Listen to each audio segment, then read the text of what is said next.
महत्त्वाची लक्षवेधी आहे. तुम्ही मला थोडं वेळ द्या अध्यक्ष महाराज. आणि या लक्षवेधीच्या माध्यमातून खऱ्या अर्थानं शासनानं गोलमोल उत्तर देण्याचं काम केलेलं.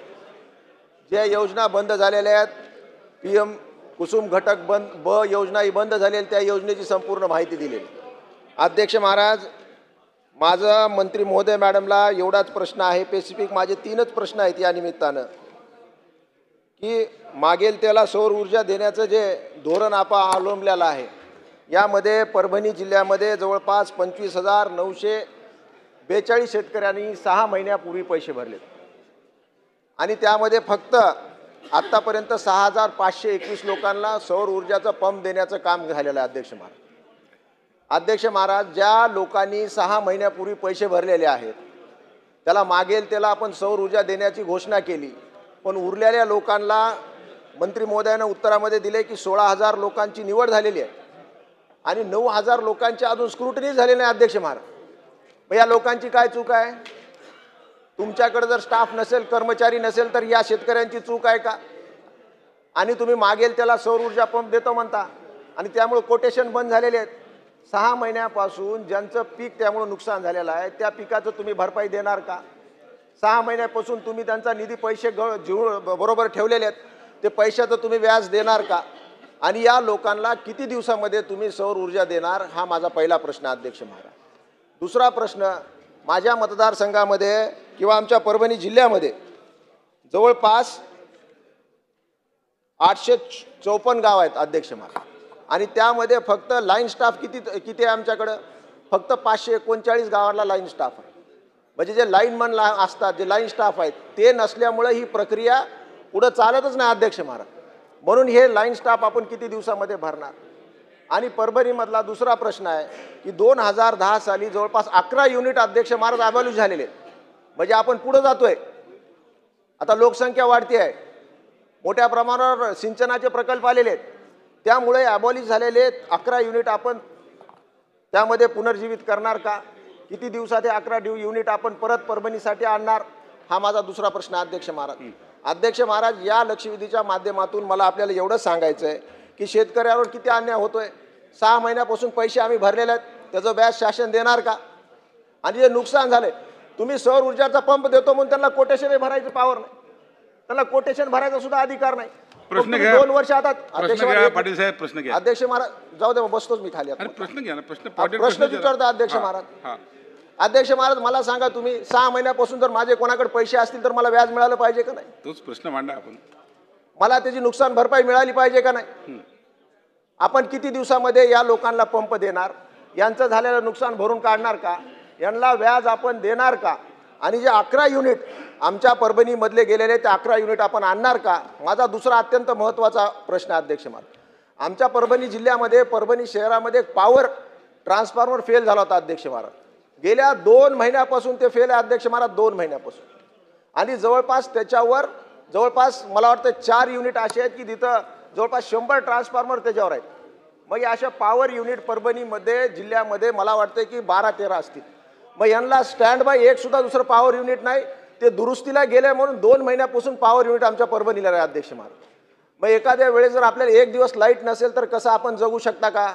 मग आमच्या परभणीमध्ये यामध्ये 4 युनिट फेल झालेले, जवळपास 100 ट्रान्सफॉर्मर 2 महिन्यापासून बंद होते. अध्यक्ष महाराज, मग असे ट्रान्सफॉर्मर जर पॉवर ट्रान्सफॉर्मर फेल असतील तर हे किती दिवसात तुम्ही रिप्लेस करणार? एक स्टँड बाय ठेवणार का? अशा प्रकारचे माझे 4 प्रश्न आहेत. मंत्री महोदय मॅडम, आपण परभणीचे आहात, आपण ऊर्जा मंत्री आहात, म्हणून आपण सकारात्मक उत्तर देता अशा प्रकारची अपेक्षा व्यक्त करतो. मला थोडा वेळ द्या अध्यक्ष महाराज. परत महोदय, सन्मान्य सदस्यांनी जी लक्षवेधी सूचना या ठिकाणी मांडलेली आहे, परभणी जिल्ह्याच्या बाबतीमध्ये ती सूचना आहे. परभणीमध्ये एकूण 26,275 लोकांनी सौर कृषी पंपासाठी या ठिकाणी पैसे भरले होते.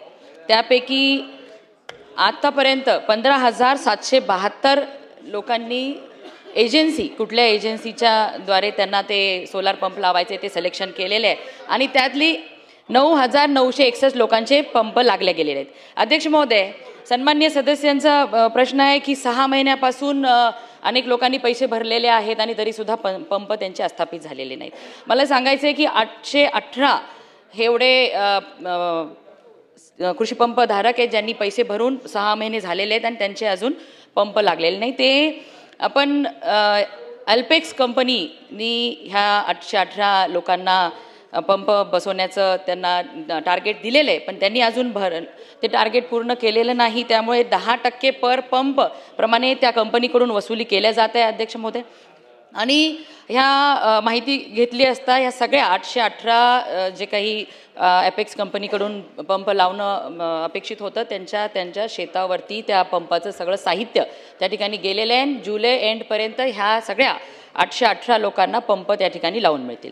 दुसरा प्रश्न नाही, त्यामध्ये काही 4 ते 6 महिन्याचे आहेत 1134, 2 ते 4 महिन्याचे 470 आहेत आणि 0 ते 2 महिन्याचे 3000 आहेत. त्यामुळे आपण 120 दिवसाच्या आत ज्या शेतकऱ्यांनी कंपनीचं सिलेक्शन केलेलं आहे त्यांना पंप लावून देण्याची प्रक्रिया वेळेमध्ये पूर्ण करण्याच्या सूचना दिलेल्या आहेत. आणि ही सगळी ऑनलाईन पद्धत आहे अध्यक्ष महोदय.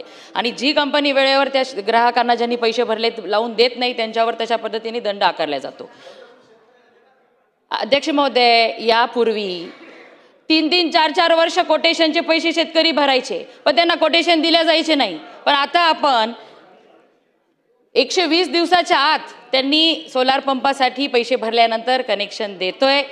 त्यामुळे बघा अध्यक्ष महोदय, आमच्या जिल्ह्यामध्ये इतक्या वर्षांमध्ये फक्त 4-5 हजारपर्यंत लोक कोटेशनची मागणी करायची की आम्हाला एजी पंपाला कनेक्शन पाहिजे. आणि आज आता ह्या मागेल त्याला सौर कृषी वाहिनी, सौर कृषी पंप आणि कुसुम बीच्या मुळे आज आमच्या जिल्ह्यामध्ये 26,275 लोकांनी ह्या योजनेचा लाभ घेण्यासाठी मागणी केलेली आहे. त्यामुळे मागणी एवढ्या पटीने वाढलेली आहे, त्यामुळे तो वेळ लागतोय. आणि फक्त हा 818 शेतकऱ्यांचा विषय आहे, त्यांना ह्या महिन्याच्या शेवटपर्यंत कनेक्शन लावून दिले जाते. चला, सविस्तर उत्तर दिलं आहे ना पाटोळे साहेब, सविस्तर बोला. अध्यक्ष महाराज, महत्वाचं लक्षवेधी आहे. अध्यक्ष महाराज, एक मिनिट.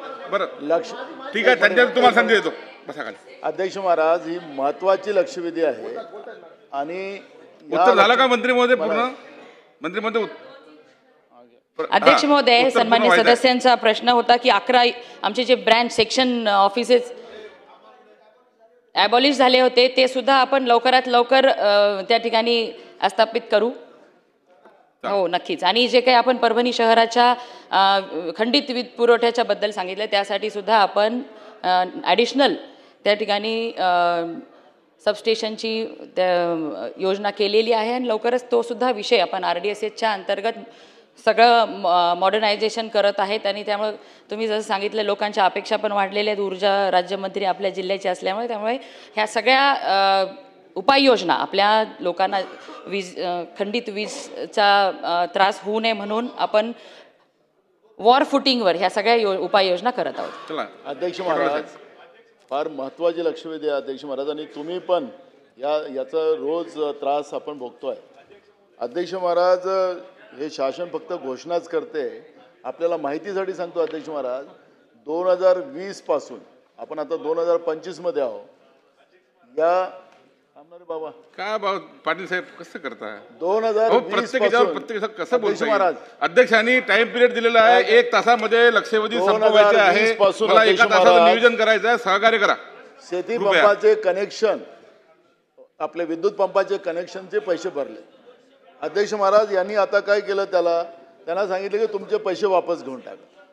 महाराष्ट्रामध्ये 47,000 केसेस आपल्या सौर ऊर्जेच्या पेंडिंग आहेत. ज्याचं आमचे सन्मानित सदस्य राहुल पाटलांनी सांगितलं की गेल्या 6-7 महिन्यापासून त्यांना कनेक्शन दिलं नाही.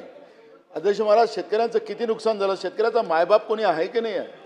सरकार मायबाप तर राहिलंच नाही. अध्यक्ष महाराज, माझा मंत्र्यांना स्पेसिफिक प्रश्न असा आहे की आपण जे 2020 पासूनचे जे काही कनेक्शनचे पैसे भरून ठेवलेले होते त्यांना विद्युत पंपाचं कनेक्शन देणार का?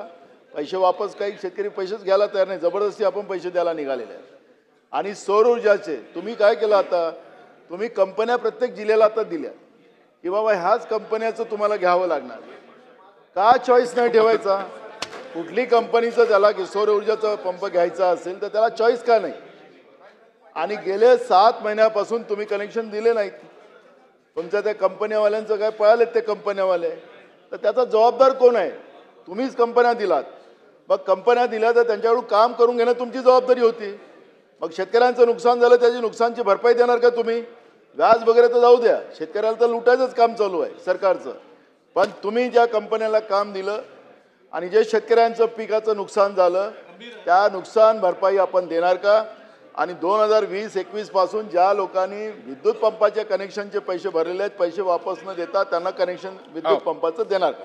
चला मंत्री महोदय. अध्यक्ष महोदय, सन्माननीय नाना पटोले साहेबांनी जो विषय मांडलेला आहे, तर आपण 6 महिन्यांच्या वर पेंडिंग असे शेतकऱ्यांनी पैसे भरलेत कृषी पंपासाठी आणि असे फक्त एक 7%च तशा केसेस आहेत आणि त्या कंपनीच्या माध्यमात त्यांना आपण तशा कंपन्यांना आपण त्या ठिकाणून ब्लॅकलिस्ट पण करतोय, त्यांच्याकडून दंड आकारून घेतोय अध्यक्ष महोदय. आणि आपण सांगताय की 2020 पासून ज्यांनी एजी पंपाच्या कनेक्शनसाठी मागणी केली होती त्या सगळ्यांना आपण सोलार पंपाचं कनेक्शन देतोय.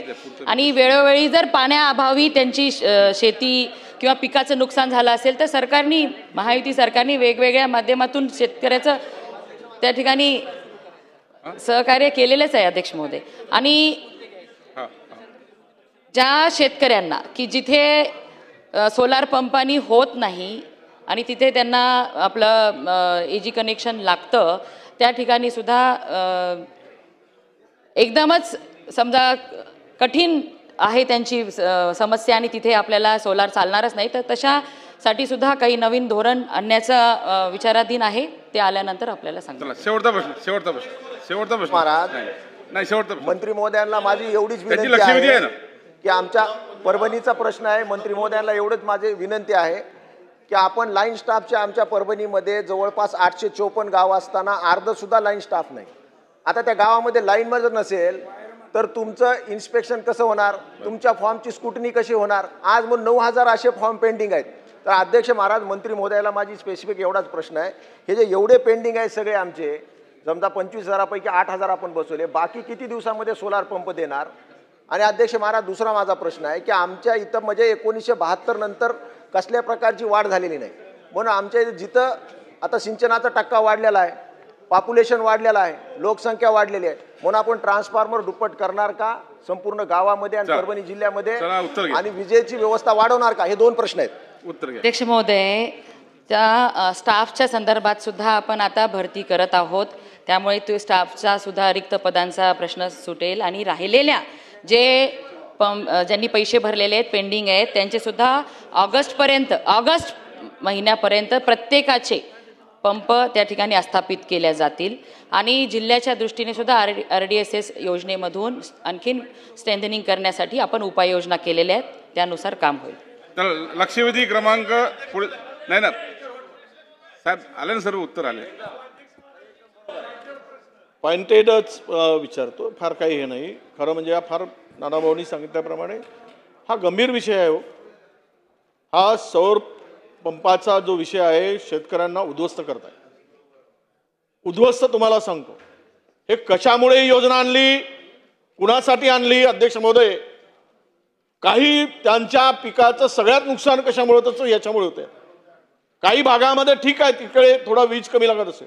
अध्यक्ष महोदय, आज हे जे पेंडिंग आहे 63% काम झालेलं आहे. 23 पर्यंत 25 पर्यंत 2015 ते 23 आणि त्यानंतरच अध्यक्ष महोदय, याचा अर्थ काय बघा. पहिली ज्या वेळेस झालं ते 3/5/25 पर्यंत 3,95,881 आस्थापित करण्यात आलेले आहे. सन 15 ते 23 1,89,000 कोण आणि कृषी पंप आस्थापित करण्यात. मागील 1 वर्षात राज्यात हे जे काम झालंय ते 63% फक्त काम झालेलं आहे. आणि विशेष काय अडचण होत आहे तुम्हालाही माहित आहे, तुम्ही तिथे आहात, तुम्हाला आणि आमची अडचण सारखे ज्या पद्धतीनं सन्माननीय नानाभाऊ म्हटले त्याप्रमाणे. अध्यक्ष महोदय, मला कळत नाही हा सौर पंप बसवण्यासाठी त्यांना का निवड करू देत नाहीत एजन्सी, वेंडर? खरा प्रश्न इथेच येतो. आणि ते एवढे बदमाश आहेत, मेंटेनन्स अजिबात नाही. एक सुद्धा वेंडर मेंटेनन्स करत नाही. आता पावसाळ्यामध्ये शेतीसाठी आवश्यक आहे, अनेक पंप बंद पडून आहेत, कोणी रिस्पॉन्स देत नाही. तो अनुभव तुम्हालाही आहे, तो अनुभव आम्हालाही. फोन करतो तरी पण रिस्पॉन्स देत नाही. अरे शेतकरी आत्महत्या करणारे हे महाराष्ट्रात सगळ्यात आत्महत्या करतायत शेतकरी.